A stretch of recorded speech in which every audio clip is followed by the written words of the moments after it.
तो बार बार पर्दा क्यों लगाते हैं?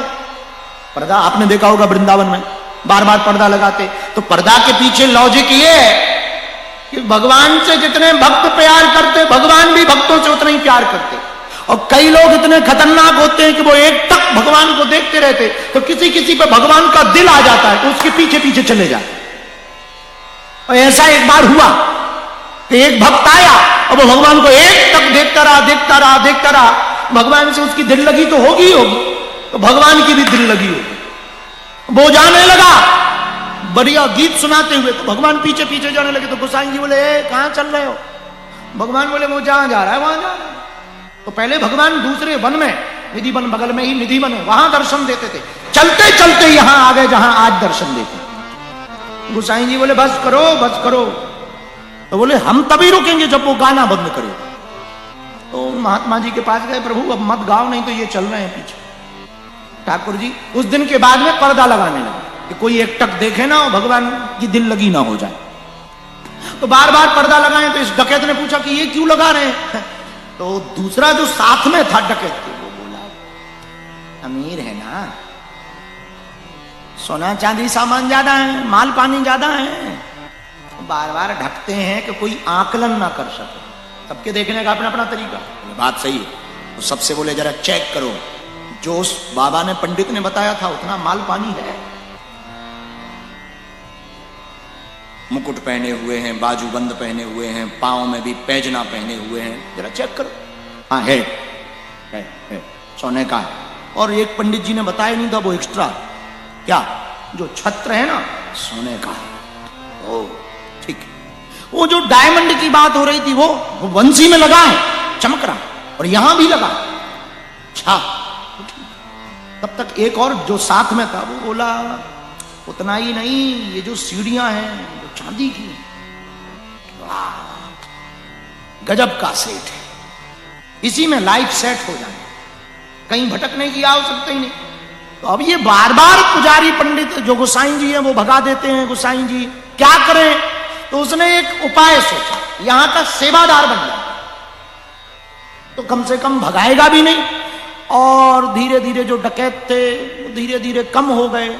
1 साल 2 साल 3 साल इसका मौका ही ना लगे। ये सोचा कि लोग भगे तो जाएं, पर दिन में भी लोग, रात में भी बाहर लोग सोवे, गोसाई जी सोवे, बड़ी दिक्कत। और ये अकेला हो तो ये चोरी करे, डकैती करे, और कोई ना कोई बना रहे।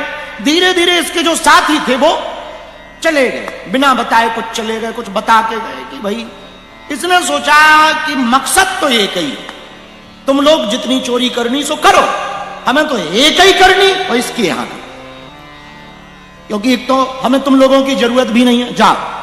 क्यों? क्योंकि ये बोलता नहीं। तो वृंदावन में जो भी देखे, हाँ भाई आप यहां बांके बिहारी सेठ को जानते हो? तो बोले सेठ तो नहीं है पर बांके बिहारी का मंदिर है। अरे बोले मंदिर मंदिर में सेठ, उसकी माता जी का नाम यशोदा है। हाँ हाँ हाँ हाँ जानते जानते। कहां? एक गली चले जाओ, अंदर में रहता। गया, दरवाजे के बाहर बहुत भीड़। ये भीड़ क्यों लगी? अरे भीड़ क्यों लगी? सब दर्शन करने आए बांके बिहारी सेठ के। ओ मन में आया, हाँ तो ठीक है, सच में अमीर आदमी है, लंबी भीड़ लगती है। हाँ लगी भी क्यों ना, इतना अमीर आदमी है, सबसे मिलता होगा, सबको दान देता होगा, कुछ ना कुछ देता होगा। बहुत बढ़िया है, बहुत बढ़िया है। अब तो यही कुछ ना कुछ करेंगे और एक दिन मौका मिलते ही इसको लूट के और लाइफ सेट। बार बार चोरी डकैती करने की आवश्यकता नहीं, एक बार में ही जिंदगी सेट हो जाएगी। जैसे ही मंदिर में पहुंचा तो पूछा वो जरा पर्चा निकाल बगल वाले से, तो दूसरे, तो उसने पर्चा निकाला।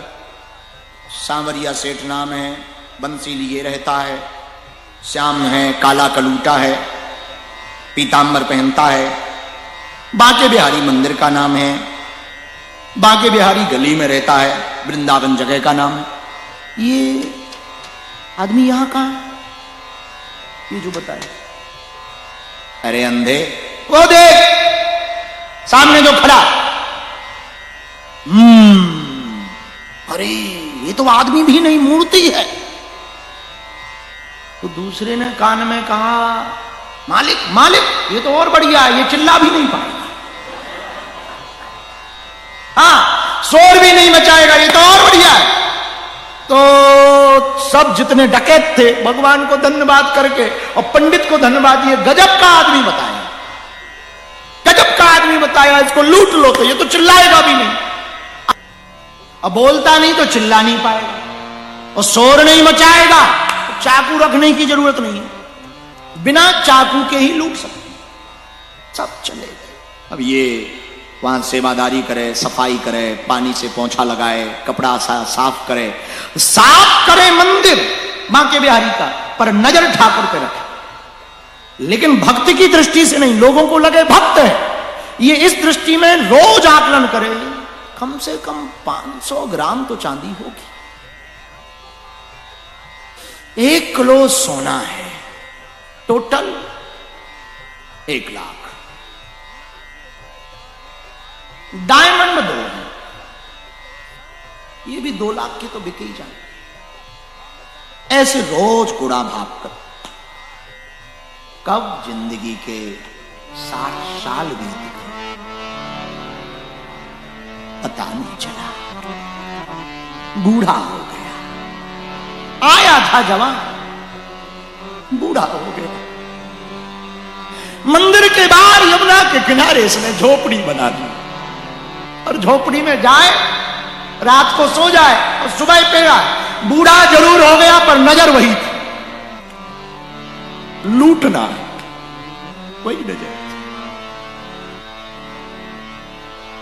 अब तो कुछ दिनों से उससे चला नहीं जा रहा, पैर मुड़ गए, घुटने जवाब दे गए, दाढ़ी बड़ी हो गई, आंख से दिखना कम हुआ, वो झोपड़ी में ही बैठा बैठा सोचता था लूटेंगे, और एक दिन घटना हो गई, कोई दरवाजे पर नॉक कर रहा था, इसकी झोपड़ी का छोटा सा दरवाजा था, तो इसने आवाज दी, कौन?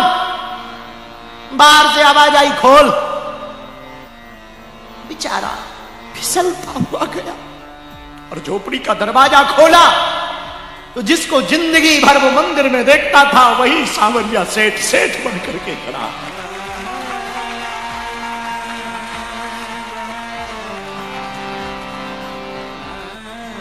मोती मूंगा पहने, मुकुट पहने, खड़े, इसने ऊपर से नीचे तक देखा। भगवान ने कहा तू मुझे लूटने आया था, ले लूट ले। इसने बैठे बैठे ऊपर देखकर ठाकुर से कहा अब क्या लूटूं, तूने मुझे ही लूट दिया है, अब क्या लूटूं, क्या लूटूं तुझे ठाकुर, मुझे ही तूने लूट लिया। कब 60 साल गुजर गए, आज पता लगा कि मैं उठ नहीं सकता। जिसमें सोना भी और चांदी भी और डायमंड एक नहीं अनेक, और एकदम माला पहने। तो जब सब लोग चले गए और पंडित जी भी जाने लगे, तो जो डकैत था उसने चाकू निकाली और पंडित जी की गर्दन पे रख दी कि जिस आदमी के बारे में तुम दिन में बता रहे थे वो रहता था, जिसके बारे में आप बता रहे थे वो कहां रहता है। तो पंडित जी डर गए, बोले आप कौन? बोले ये बाद में बताएंगे। उस सेठ का नाम क्या है? वो रहता था। तो इन्होंने भी कहा, पंडित जी ने बीच बीच में सांवरिया सेठ कहा, उनको लगा ये कोई सेठ है, तो ये अमीर आदमी है। तो पंडित जी समझ गए, बोले वो वृंदावन में रहते हैं। बोले वृंदावन में कहां रहते? सही से सुन, सही से ही पता बताना वरना वापसी में गर्दन। बोले भाई मारो मत, हम बता देते हैं, लिखो बांके बिहारी मंदिर, श्रीधाम, वृंदावन, उत्तर प्रदेश। तब तो उत्तर प्रदेश नहीं था, हस्तिनापुर के बगल में, दिल्ली के बगल में है बांके बिहारी मंदिर है, वृंदावन का जगह का नाम है। सांवरिया से बाप का नाम क्या है इसके? बोले ऐसे तो अनेक है, 2-3 नामों से इनके पिताजी जाने जाते हैं। अरे एक सही बताओ।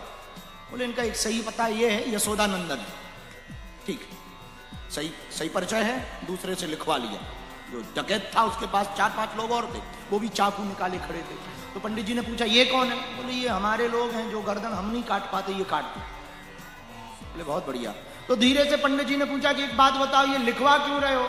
बोले हम लोग डकैती कर करके थक गए, और रोज 10, 50, 100 रुपया की ही डकैती होती है। जिस हिसाब से तुमने आज बताया है कि सेठ इतना मालदार आदमी, बस एक को लूट लो जिंदगी सेट। तो बार बार लूट नहीं करनी पड़ेगी, बार बार चोरी नहीं करनी पड़ेगी, एक ही चोरी में लाइफ सेट हो जाएगी। आज पता लगा कि मैं उठ नहीं सकता, मैं तुझे क्या लूटूं, क्या लूटूं, तूने मुझको लूट लिया। ठाकुर जी ने गले से लगा लिया, लूटने आए थे लूट गए। पूज्य रामायणी जी एक बड़ा प्यारा भजन सुना देते हैं। ये मुरलीधर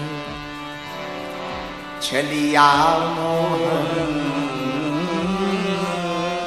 हम भी तुमको दिल दे बैठे। ये मुरलीधर चलिया मोहन, हम भी तुमको दिल दे बैठे। गम पहले से कम तो न थे, गम पहले से कम तो न थे। एक और मुसीबत ले, क्या गम पहले से कम थे तो तुम्हें मुसीबत के रूप में ले बैठे। रोने लगे बाबा, रोने लगे। वो डकैत रोने लगा, भगवान ने गले से लगाया। साध को ये कथाएं कहती है, यदि तुम ठाकुर के हो जाओ ना, भाई कुभाय अनख आलस हूं, नाम जपत मंगल दिशि दसहूं।